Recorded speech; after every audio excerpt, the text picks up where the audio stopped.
喺華夏古老嘅時空坐標裏邊，貴字係一個充滿詩意與張力嘅符號。貴喺天干排行最尾，象徵住萬物歸藏後嘅點滴露珠。字係地支之變，象徵住初夏生長嘅火熱靈動。古人話靈蛇出岫，岫即係山穴，係雲霧縈繞嘅地方。嗰度係一處深藏不露嘅幽微之地。當一條靈蛇喺深邃嘅山穴中慢慢游走出嚟，佢面對嘅係刺眼嘅陽光，係莫測嘅風雲，更加係自己命運嘅覺醒。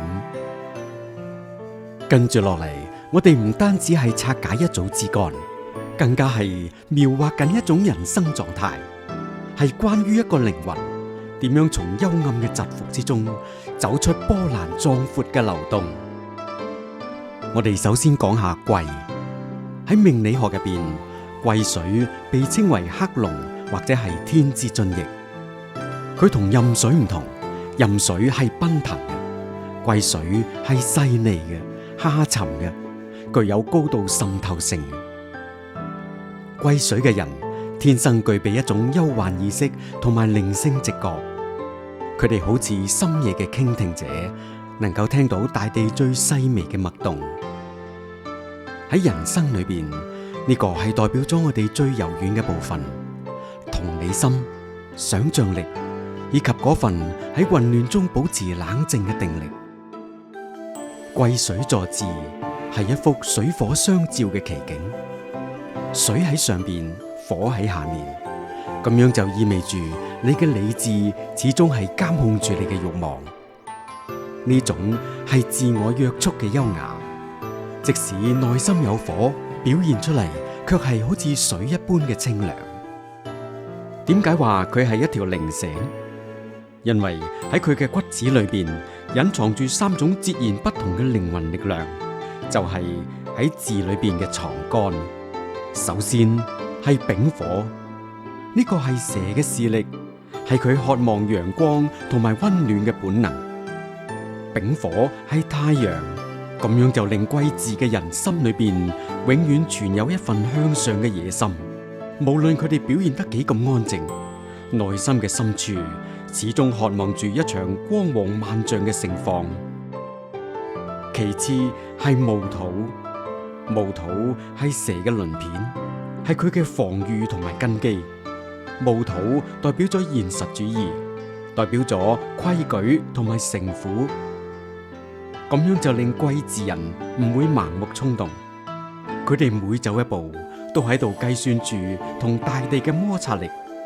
呢個就係點解靈蛇出岫嘅時候，總係顯得咁鬆容、咁有法度。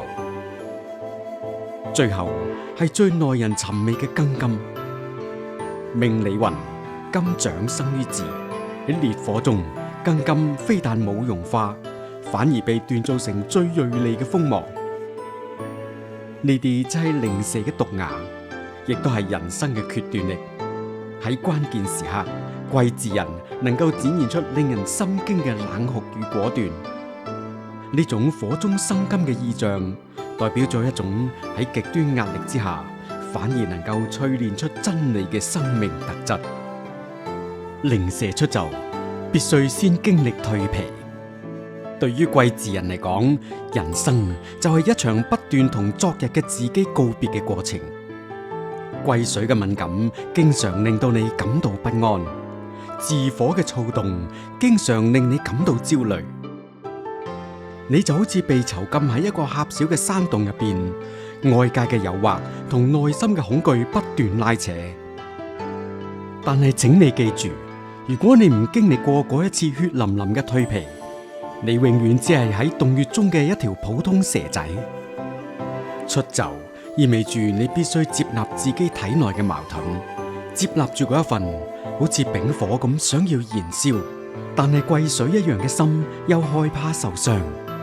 當你學會咗用戊土嘅穩重去承載火嘅熱度，用庚金嘅銳利去切斷無謂嘅糾纏，你先至能夠真正體會到乜嘢叫做長流水。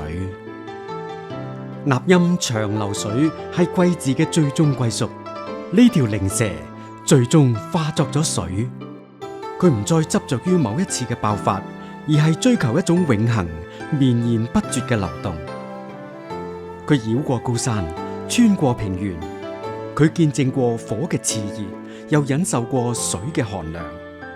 長流水話俾我哋聽，人生嘅輸贏唔在於某一刻嘅姿態，而係在於你係唔係始終都喺嗰條正確嘅航道上面。靈蛇出走唔單止係為咗睇風景，更加係為咗成為風景嘅一部分。但願你喺貴賤嘅時空裏邊，既有露珠嘅溫柔，亦都有靈蛇嘅傲骨。